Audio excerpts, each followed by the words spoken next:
प्रस्तावना।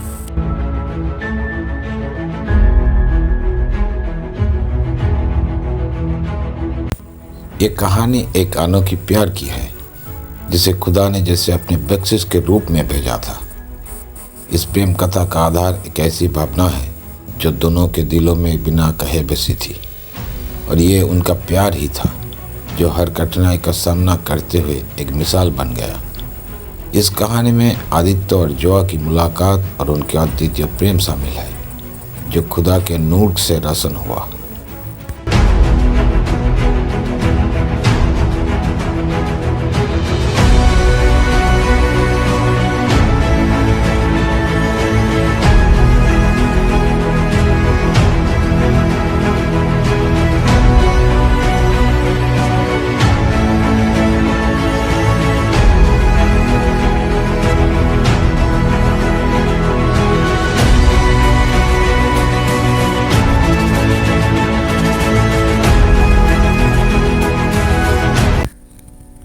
पहली नज़र का असर।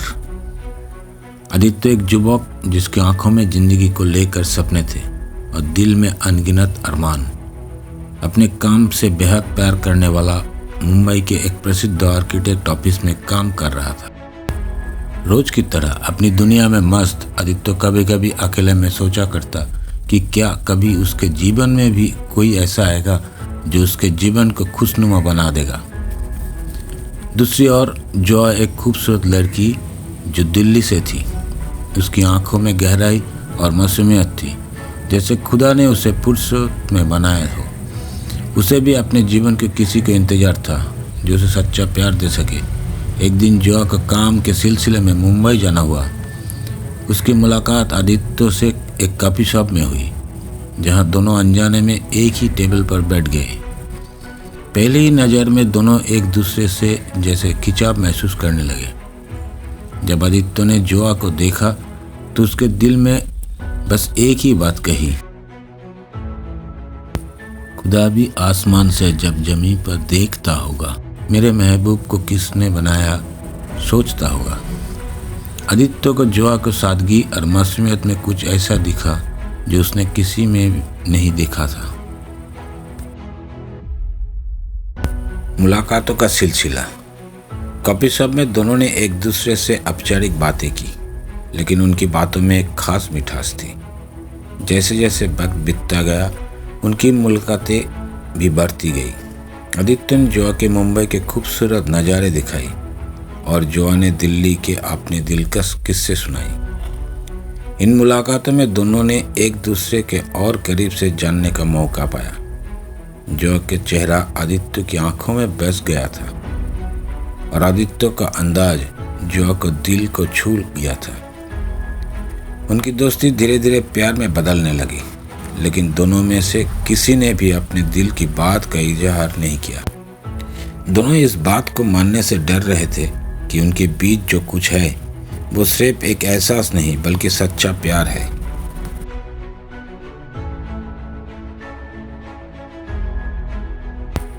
प्यार का इजहार। एक रात मुंबई की बारिश में आदित्य ने जोआ के साथ समुद्र किनारे चलने का सुझाव दिया। दोनों ने बारिश में भीगते हुए एक दूसरे के साथ लिया। आदित्य ने अपने दिल की गहराई से महसूस किया कि उसे जोआ के बिना कुछ भी नहीं चाहिए। उसने आखिरकार अपनी भावनाओं को व्यक्त किया। जोआ, शायद ये शब्द में कहना मुश्किल है, लेकिन जब भी तुम्हें दिखता हूँ खुदा की शुक्रिया अदा करता हूँ। तुमसे मिलकर ऐसा लगता है जैसे खुदा ने मेरे लिए तुम्हें ही बनाया हो। जोआ ने भी अपनी भावनाओं को रोक नहीं पाई। उसने आदित्य का हाथ थामा और कहा, मैं भी तुमसे वही कहना चाहती हूँ। तुम्हारे बिना अब सब कुछ अधूरा लगता है। उस रात आदित्य और जोआ ने अपने प्यार का इजहार किया और वो पल उनकी जिंदगी में सबसे हसीन लम्हा बन गया।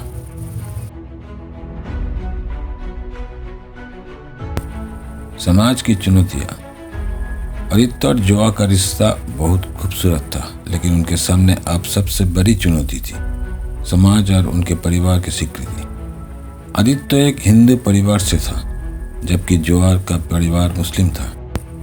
उनके रिश्ते को लेकर दोनों ही परिवार में विवाद होने लगा।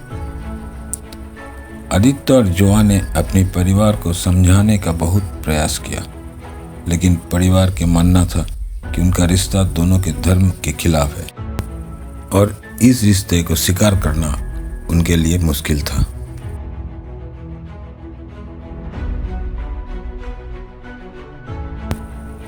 संघर्ष और दर्द। आदित्य और जोआ ने समाज और अपने परिवार को बातों को समझते हुए उनके फैसले का सम्मान किया, लेकिन उनका प्यार इतना गहरा था कि वो एक दूसरे से अलग नहीं हो पाए। उन्होंने एक दूसरे का हाथ थामा और कठिनाई का सामना करने का कसम खाई। इस संघर्ष ने उन्हें और भी मजबूत बना दिया। वो दोनों अपनी जिंदगी में एक दूसरे के सहारे का मोहब्बत समझ गए।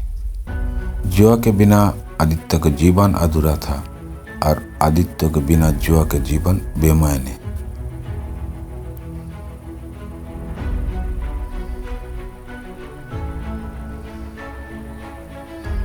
खुदा का बख्शीश। एक दिन जब आदित्य और जोआ एक मंदिर में दुआ कर रहे थे तो अचानक से उनके परिवार का दिल पिघल गया। परिवार ने महसूस किया कि उनकी खुशी बच्चों की खुशी में ही है। खुदा ने भी उनके दुआओं को कबूल कर लिया। उनके परिवार ने दोनों के रिश्ते को स्वीकार कर लिया। आदित्य और जोआ की शादी का फैसला कर लिया गया। शादी में उनके परिवार, दोस्त और समाज के लोग शामिल हुए और उनकी शादी को एक मिसाल के रूप में देखा गया।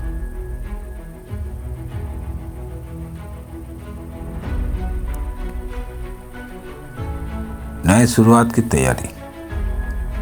अब जब परिवार ने आदित्य और जोआ के रिश्ते को स्वीकार कर लिया तो उनके शादी की तैयारी शुरू हुई। शादी का दिन नज़दीक था और मुंबई की गलियों में उनका नाम गूंजने लगा। दोनों परिवार ने मिलकर सारे अरमान पूरी करने की ठानी। शादी हिंदू और मुस्लिम दोनों परंपराओं के अनुसार होनी थी।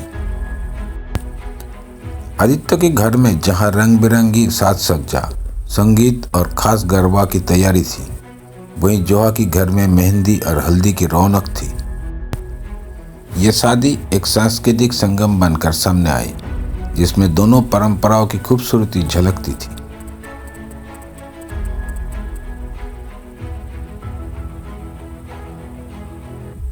एक अनोखी शादी। शादी का दिन आ पहुंचा और मुंबई की हवाओं में खुशबू सी फैल गई। आदित्य और जोआ ने अपने परिवारों के साथ एक नई जिंदगी की शुरुआत की। सबसे पहले आदित्य ने हिंदू रिवाज से फेरे लिए और फिर उन्होंने निकाह में कबूल है कहकर अपने रिश्ते को खुदा के सामने मंजूरी दी। उस पल में दोनों की आंखों में आंसू थे, लेकिन ये खुशी के आंसू थे। उनके प्यार ने सबको जीत लिया था। शादी में आए सभी लोगों के चेहरे पर मुस्कान थी। उन्होंने साबित कर दिया कि प्यार का असली मतलब एक दूसरे को समझना, हर हाल में एक दूसरे का साथ देना होता है।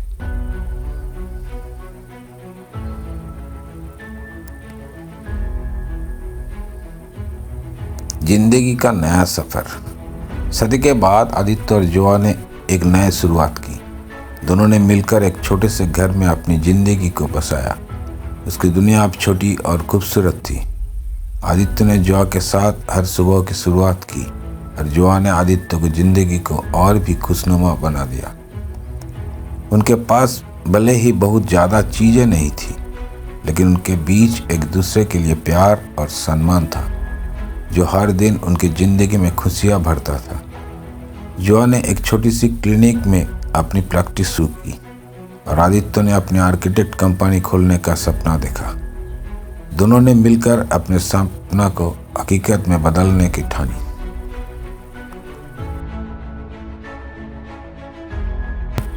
संघर्ष और सफलता। आदित्य और जोआ ने मेहनत करके अपने सपनों को साकार करना शुरू किया। जहां जोआ की क्लिनिक तेजी से लोकप्रिय हो गया, वही आदित्य ने अपनी आर्किटेक्ट कंपनी में दिल लगाकर काम किया। दोनों के संघर्ष और मेहनत ने उनके जीवन को और भी मजबूत बना दिया। हालांकि जीवन में कुछ उतार चढ़ाव भी आए। आर्थिक स्थिति और काम का दबाव कभी कभी उनके रिश्ते में तनाव ले देता, लेकिन उनका प्यार और समझदारी हर समस्या का समाधान थी। वो दोनों हर मुश्किल में एक दूसरे का सहारा बने रहे।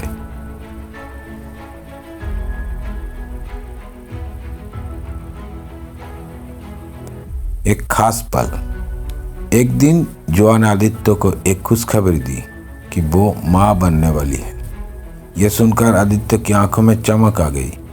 दोनों ने इस नए जीवन का स्वागत करने के लिए पूरे मन से तैयारी की। उनके प्यार एक नए रूप में खिल उठा था।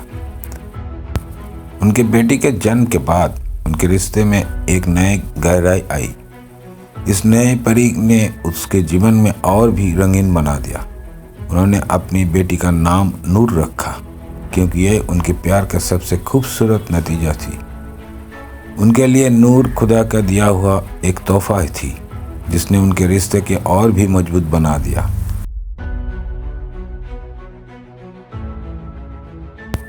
जीवन के असली मायने।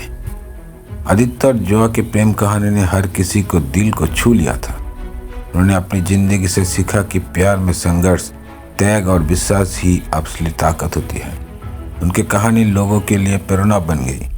उनके जीवन ने यह सिखाया कि असली खुशी जीवन की छोटी छोटी पलों में है और सच्चा प्यार कभी भी हार नहीं मानता। नूर के आने के बाद उनका जीवन और भी खूबसूरत हो गया। आदित्य और जुआ ने मिलकर अपने परिवार को ये खुशियाँ दी जिसका वो हमेशा सपना देखते थे।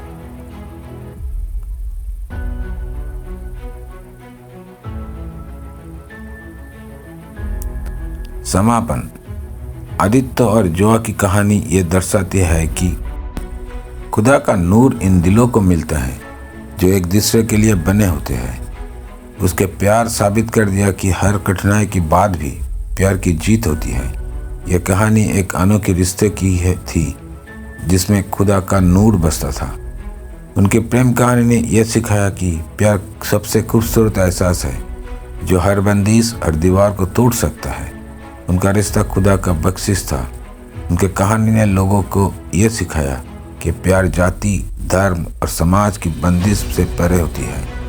आदित्य और जुआ ने साबित कर दिया कि सच्चा प्यार किसी भी सीमा से परे होती है और यही खुदा का असली नूर है जो हर दिल में बसता है।